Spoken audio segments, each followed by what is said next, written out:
Hi friends, Angamaly രുചികളിലേക്ക് എല്ലാവർക്കും സ്വാഗതം. കടച്ചക്ക കിട്ടിയാൽ ഇങ്ങനെയൊന്ന് വെച്ചു നോക്കുക. അസാധ്യ രുചിയാണ്. കടച്ചക്ക ബീഫ് ചേർത്ത് വയ്ക്കാമാണ്. അപ്പോൾ ചെത്തിയെടുക്കാം.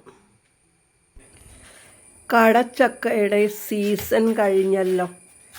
കർക്കിടക ചക്ക എന്നും പറഞ്ഞുകൊണ്ട് ഒരു ടൈമിലുണ്ടാകുന്നതുണ്ട്. ഏറ്റവും അവസാനം വാർന്നു വീഴുന്ന ചക്കയാണത്. അത് അങ്ങനെ ഒരെണ്ണം ഞങ്ങൾക്ക് കിട്ടി. ഇത് ബീഫ് ചേർത്ത് വയ്ക്കാനാണ് എനിക്ക് ഏറ്റവും ഇഷ്ടം. അപ്പോൾ ബീഫൊക്കെ വാങ്ങിക്കൊണ്ടുവന്നു. അതൊക്കെ ഞാൻ വേവിച്ച് വെച്ചിട്ടാണ് കേട്ടോ. സവാള എല്ലാവരും അരിഞ്ഞ് വെച്ചു, തേങ്ങ വറുത്ത് വെച്ചു. പിന്നെ അതിൻ്റെ ചേരുവകളെല്ലാവരും ഞാൻ മല്ലിപ്പൊടി, മുളക് പൊടിയൊക്കെ ധൃതി പിടിച്ച് ഇപ്പോൾ അന്ന് പള്ളിയിലൊക്കെ പോയിട്ട് വന്നന്ന് ഞങ്ങൾക്ക് മാതാവിൻ്റെ പെരുന്നാൾ കൂടെ ആയിരുന്നു. അപ്പോൾ അതിനൊക്കെ പോയി എല്ലാം കഴിഞ്ഞ് ഓടി വന്നിട്ട് തിരക്കിട്ടുള്ളൊരു പാചകമാണിത്. അപ്പോൾ പിടിയെന്നാണ് ഞാൻ ഇത് ചെയ്യുന്നത്. അരി വെച്ച് ചോറ് വാർത്തിട്ടു, മല്ലിപ്പൊടി മുളക് പൊടിയൊക്കെ വറുത്തു, തേങ്ങയും വറുത്തു. ഇതിൽ അല്പം കാറാന്ന് പറയണ വിളഞ്ഞിൻ പോലത്തെ ഒരിത്തിരി ഉണ്ടല്ലോ. അപ്പോൾ ചക്കയുടെ പോലെയല്ല. അപ്പോൾ ഇത് തൊണ്ട് എത്തിയിട്ട് അങ്ങോട്ട് വെള്ളത്തിലേക്ക് ഇട്ടാൽ അതിൻ്റെ നിറത്തിനും മാറ്റം വരില്ലല്ലോ. അത് കാരണം ഞാൻ വെള്ളത്തിലേക്ക് ഇടുന്നതാണ്. ഇത് അങ്കിളിൻ്റെ ഫ്രണ്ട് കൊടുത്തതാണ്.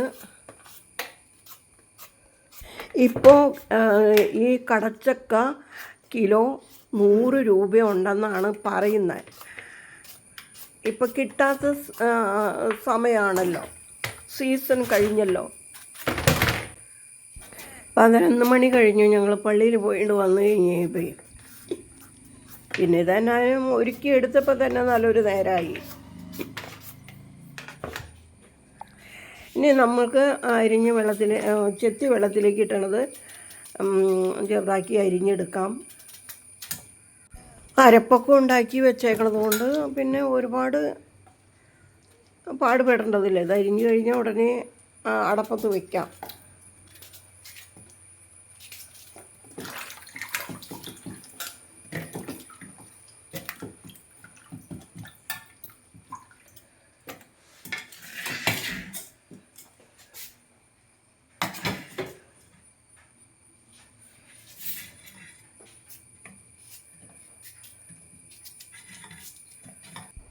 പകുതിയേ ഞാൻ എടുത്തുള്ളൂ.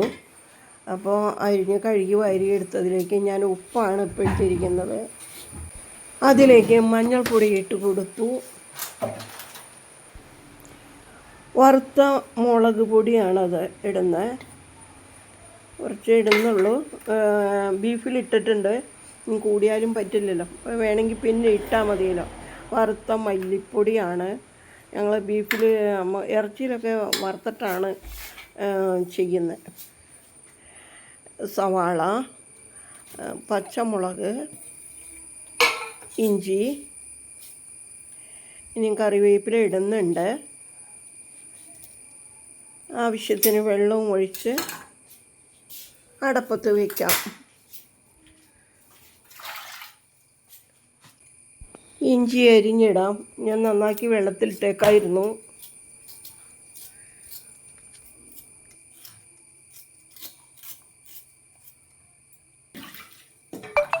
കറിവേപ്പില,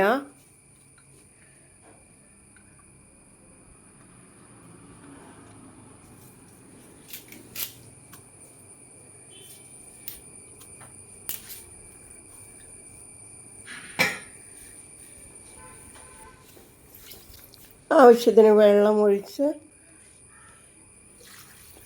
അടപ്പത്ത് വയ്ക്കാൻ നോക്കാം. അതിൻ്റെ കൂടെ തന്നെ നെയ്യോടുകൂടി തന്നെ ബീഫ് വെന്തതാണ് ഉപ്പ ചേർത്തത്. ഉപ്പ്, മഞ്ഞൾപ്പൊടി, മുളക് പൊടി അല്പം അങ്ങനെ ചേർത്ത് ഇത് വേവിച്ചെടുത്തതാണ്. അപ്പോൾ നെയ്യോടുകൂടി തന്നെയാണ് ഇപ്പോൾ ഞാൻ ചേർത്തിരിക്കുന്നത്. കടച്ചക്കയ്ക്ക് നെയ്യ് പിടിക്കണം, എന്നാലേ നല്ല ടേസ്റ്റ് വരുള്ളൂ. കുറച്ചുകൂടി വെള്ളം ഒഴിക്കാം. നിറം കുറവൽപ്പം തോന്നുന്നു, അപ്പോൾ അതുകൊണ്ട് ഒരിത്തിരി കൂടി മുളക് പൊടി ഇടുന്നുണ്ട് കേട്ടോ. മഞ്ഞൾപ്പൊടിയാണ് ഇട്ടത്.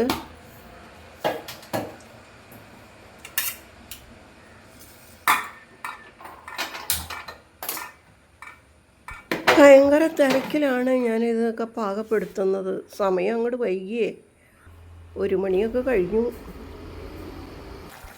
കറി തിളച്ചു. ഇനി ഇളക്കിയിട്ടിട്ട് മീഡിയം തീയിൽ വെക്കാം. ഇതിൽ പെട്ടെന്ന് വെള്ളം വറ്റിപ്പോകും. കടച്ചക്ക വെള്ളം വലിക്കും. നല്ല മൂത്ത കടച്ചക്കയാണ്.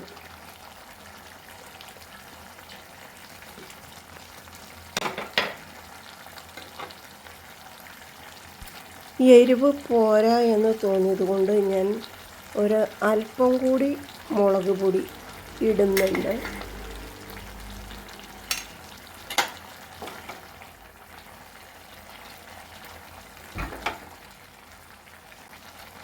തേങ്ങ വറുത്ത് വെച്ചിട്ടുള്ളൂ, അരച്ച് കൊണ്ടിട്ട് വേണം അരച്ച് കൊണ്ടുവരാം. അതിനകത്തേക്ക് ഞാൻ തേങ്ങ വറുത്ത് വച്ചിരിക്കുന്നതിലേക്ക് ഇത്തിരി പെരിഞ്ജീരകം ഇട്ടിട്ടുണ്ട്. അത് അരച്ച് കൊണ്ടുവന്നതാണ് ഇപ്പം ഈ ഒഴിച്ചത്. ചാറ് കഴുകി ഒരല്പം കൂടി വെള്ളം നമുക്കതിലേക്ക് ചേർത്ത് കൊടുക്കാം.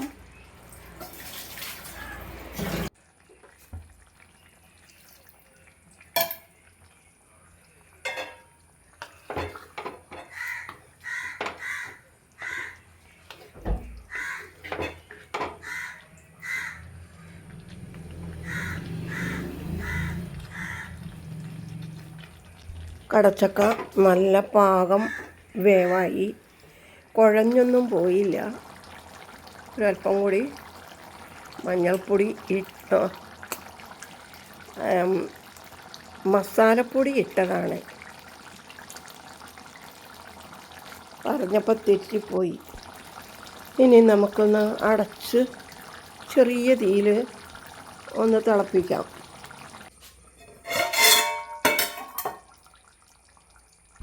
കറി റെഡിയായി.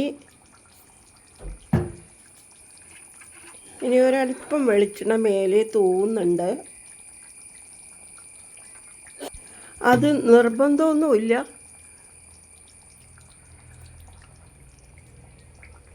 ഇതുവരെ ഇത് കണ്ടുകൊണ്ടിരുന്ന എല്ലാവർക്കും നന്ദി.